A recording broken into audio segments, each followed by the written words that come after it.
Premium Lounge at Gatwick. Just about to head off on our flight to Jamaica to board our cruise in Montego Bay for a 2-week Caribbean cruise, and I am so ready for this. Okay, so very stupidly,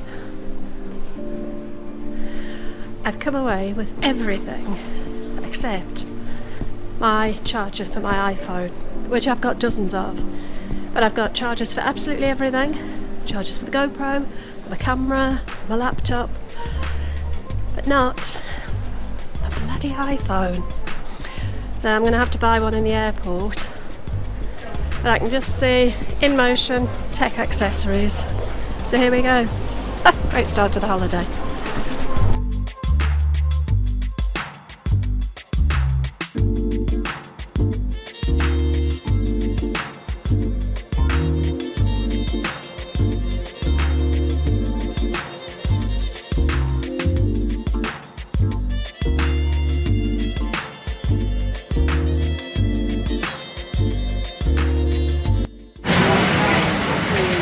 Just about to take off.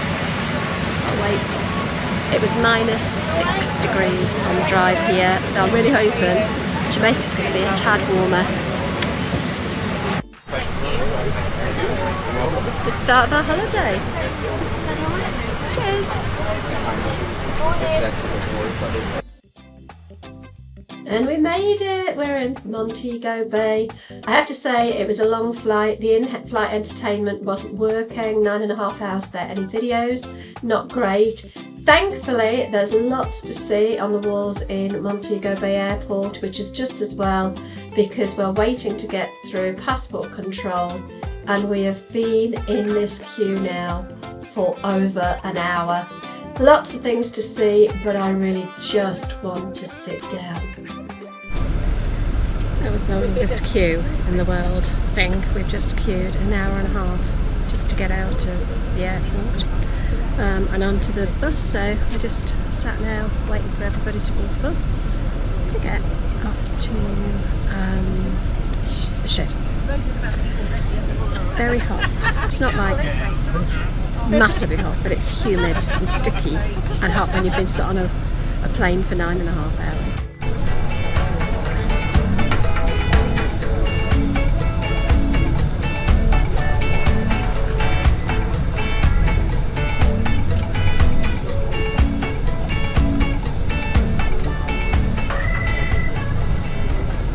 First, I want to say a special good evening to everybody. Welcome to my beautiful island, Jamaica. My name is Keith, and I'll be your driver to take you to this Montego Bay shipping terminal. Yeah, man? Here in Jamaica, it's about after 5 now, so it's in the peak hours of the afternoon, ladies and gentlemen. So we have a lot of traffic situation. So this lovely gentleman here is a police officer. He will escort us through the traffic. So ladies and gentlemen, we'll be using a lot of horn, so we'll be honking the horn a lot. It's gonna be quite disturbing, but ladies and gentlemen, please understand. It's for safety purposes. So I'm here as your driver, so I promise I'll get it to your shipport in one piece and not many pieces. Yeah, man?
Ending day.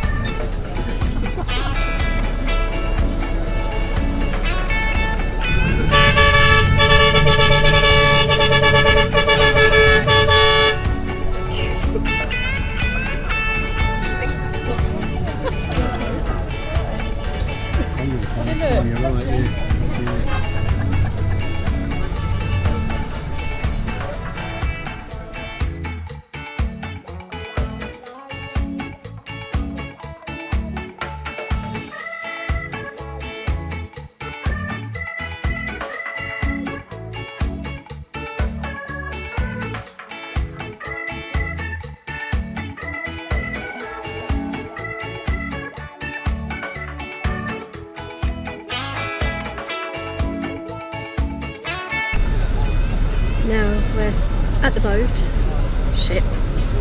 We're still sat on the coach waiting for immigration to check some further documentation. A lot of waiting around for somebody who's just been diagnosed with ADHD and waiting patiently isn't one of my strengths.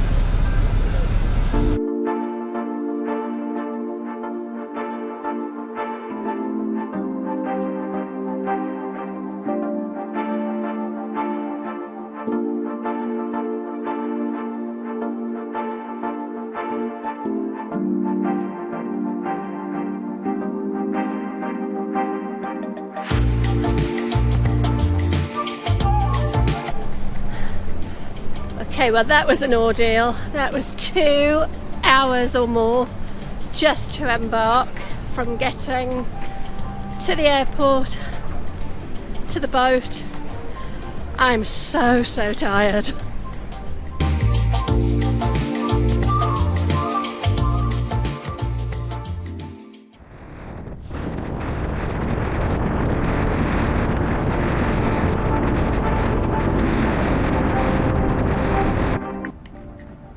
Good morning. So this is our first day on board the ship. We sailed about 8 o'clock, half 8 last night. We set off, but of course that was half 8 Jamaica time, which was half 8, half 9, half 10, half 11, half 1 our time. So we were eating dinner at sort of 1:30 in the morning. We thought we'll go and watch the show at 9 o'clock this time, but that would have been 2 o'clock in the morning our time, and we were just shattered. We had such a long day, so we actually came to bed. But it's thrown us completely because we were wide awake at sort of about 5 o'clock this morning. So yeah, it's all good. The room is fine. We weren't sure about the room that we've got. We're in cabin 6062, which is on deck 2, and it's fairly central to the ship. So in terms of sort of seasickness, we're in a good place because we're in the centre of the ship and we're quite low down. We've got an outside cabin. We haven't got a balcony. I'll tell you about that in a second.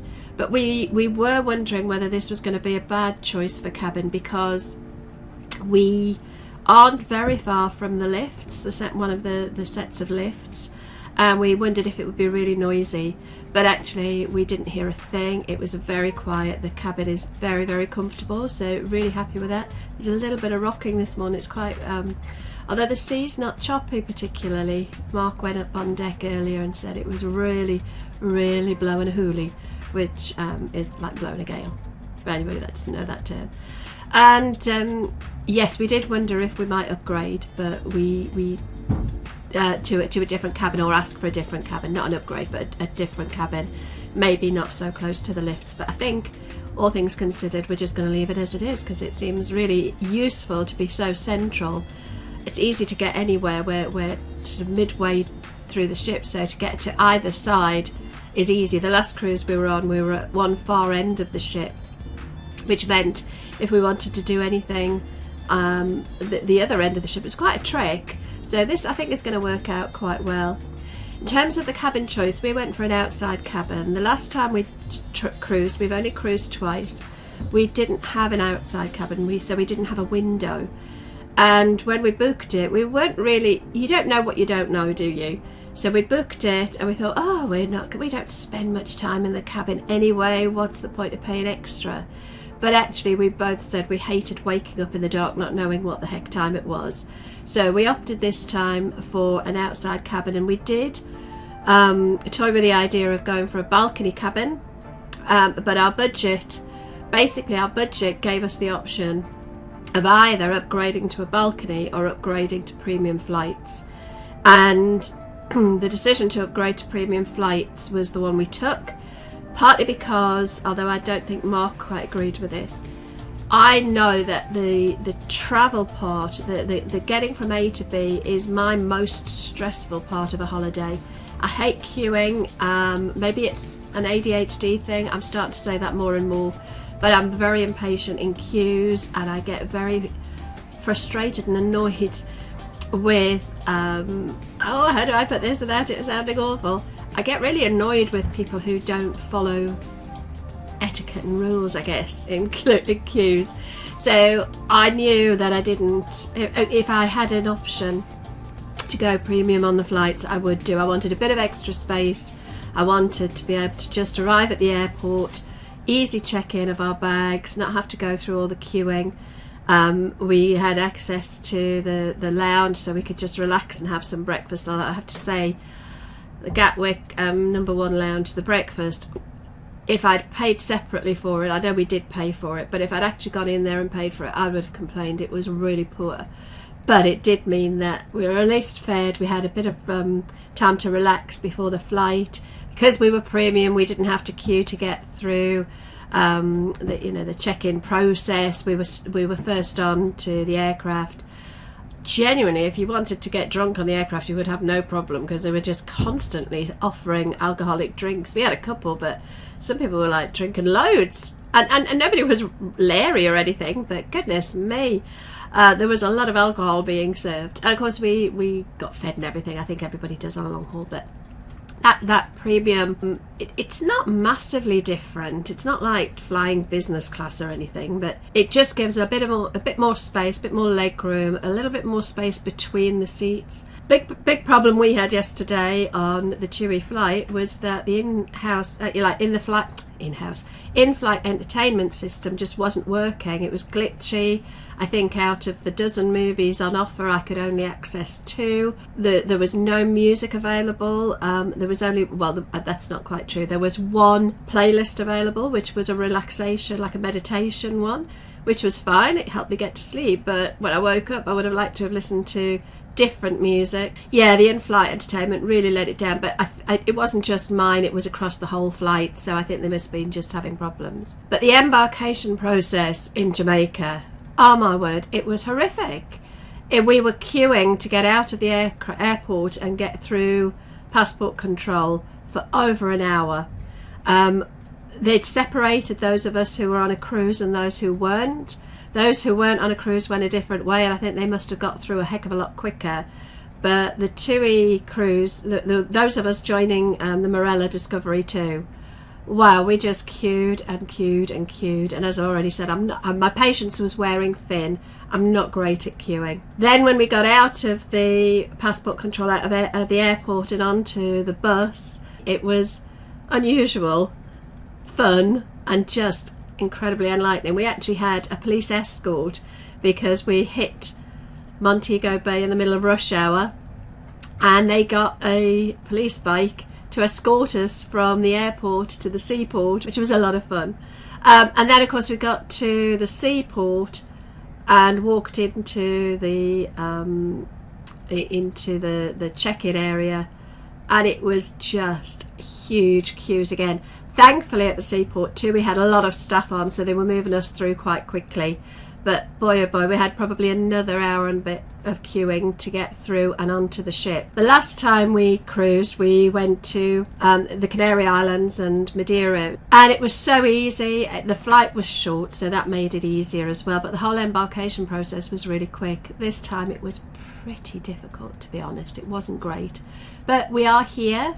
We had a meal last night, and as I say, although we were absolutely shattered, it was very nice. We ate in, I think it's called 47 degrees. I need to double check that, but the restaurant, I think, is 47 degrees. And yeah, it was very, very nice. So, and the bed was very, very comfortable. Everything is just really good. I'm going to give you a quick tour of the room for what it is. I mean, it's not a very big room, so it won't be a very long tour, but just to see what you get on a TUI cruise in an outside room. Actually, we've got a really lovely unrestricted view as well, although the only thing we can see today is the sea, because we're on a sea day travelling from Montego Bay to Cartagena in Colombia. So we are at sea all day today. We get into Cartagena tomorrow. So there's not a lot to see out of the window, but we did see the most beautiful sunrise this morning. I watched it from the bedroom window. Mark went up on deck and took the GoPro and did a bit of filming. So yeah, you can see it. There was a bit of cloud, but just as the sun came up, it looked really lovely. So anyway, I'm going to go and give you a quick tour of this room.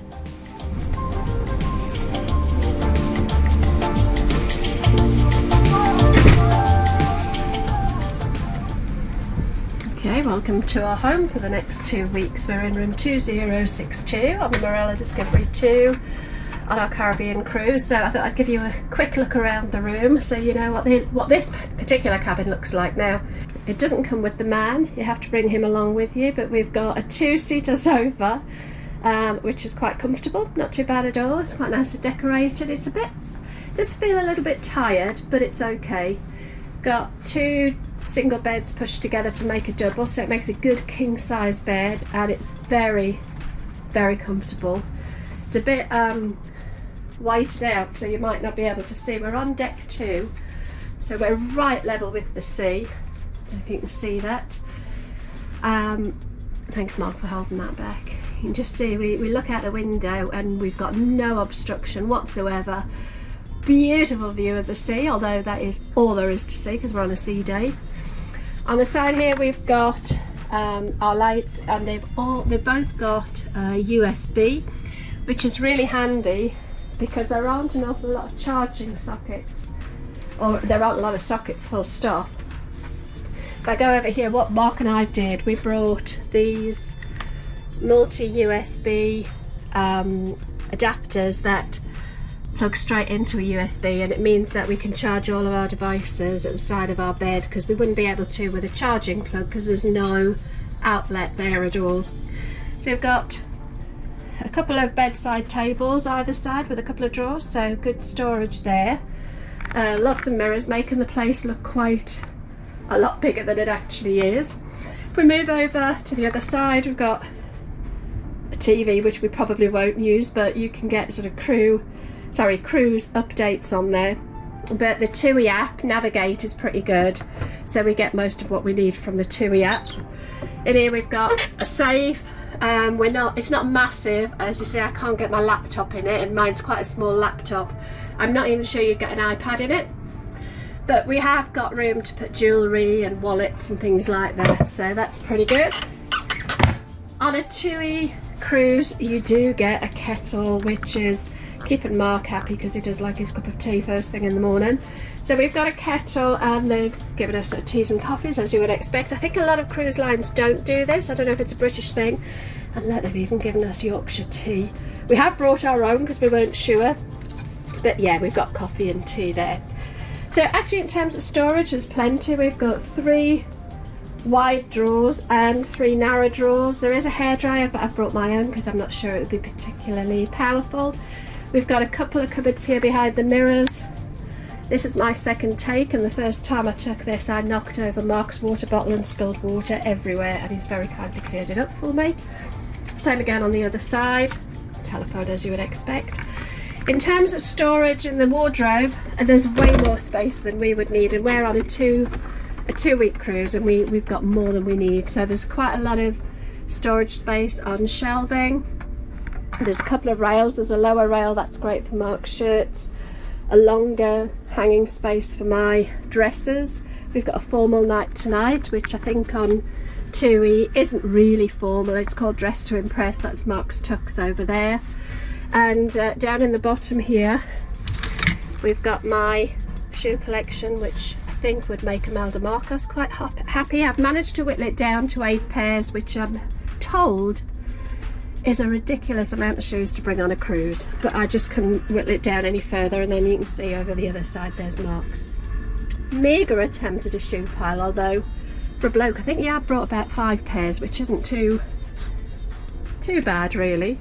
Okay, moving around, we go into the bathroom now. We've actually brought a steamer with us. Let's just show you this here. We've brought a clothes steamer with us. We did check before we came that we were allowed to. Most cruise lines don't let you bring a steamer or a travel iron. TUI do, but you have to be a little bit careful and make sure that you're not leaving it plugged in when you're not here. And if you cause a problem with it, like setting off smoke alarms and things, they will confiscate it. So this is the bathroom, pretty standard. We've got a corner shower, which is, you know, not a bad size at all. There's a hanging rail already in there, so that's Mark's running kit already hanging up. He went for a run this morning on our first day. Here are so different. Toiletries, basic toiletries are included. Loads of shelf space, cupboard space. Loads of room underneath the sink, so we are absolutely not short of space. When we're steaming clothes, so there's this bar above the door, so we've been hanging our clothes on a coat hanger above there and then steaming in towards the bathroom, and all the steamers going into the shower where you would expect to have steam anyway, and that's worked out really well. So yeah, that's our room tour of room 2062 on the Marella Discovery 2. Comes in sunlight, sun is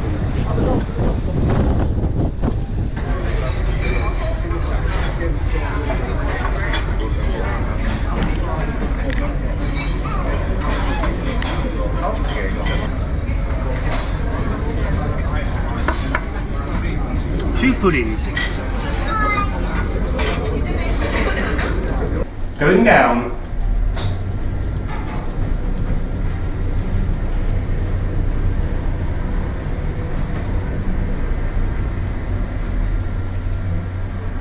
Marvellous.